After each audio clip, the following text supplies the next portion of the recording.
When I got here to St Andrews, there was something that really blew me away in comparison to one of the places that I'd worked before. In my previous job, it didn't feel as patient-centred and as patient-led as it does here.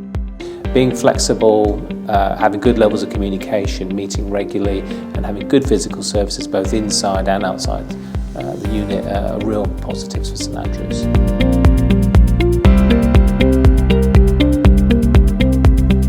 Basically, I would put a PICU ward almost like what we call extended emergency A&E in a general hospital.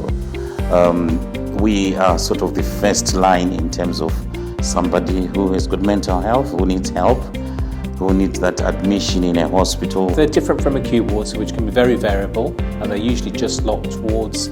They can have much higher numbers of patients. So we tend to take people who need more intensive levels of support or care. There may be higher risk of being violent to other people, or there may be a risk to themselves.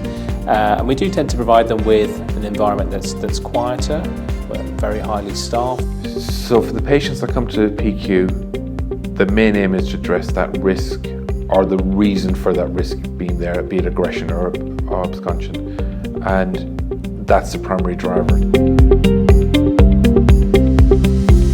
The first thing that I always start off with is building a therapeutic relationship. So I always like to go and introduce myself, find out a little bit about them, and even if that's just a 2-minute chat, just to say, hello, here, this is what I do, this is who I am, and this is when you'll see me around. Typically, a psychologist in the PICU would be working with patients directly, supporting patients to learn about their crises, to discover skills or learn new skills in order to manage that. The first thing you do when you go onto the ward is that you get a handover, you get an understanding of what the patient's presentation is, but most of the time we would have also read their notes to see if there's anything that happened the night before.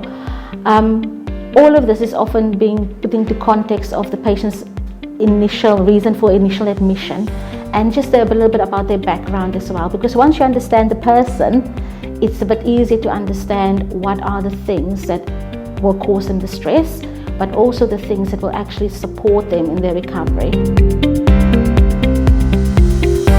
When we look at St Andrews compared to many other PICUs, we do have a very nice physical environment, and we're a very flexible service because we meet regularly and make a lot of decisions quickly. We're able to allow people to have access to their mobile phones or to other aspects of technology as soon as we've assessed that risk is low enough. We have quite an experienced team, I think well established and well settled of people who have long-term experience. I think that it's the most important thing.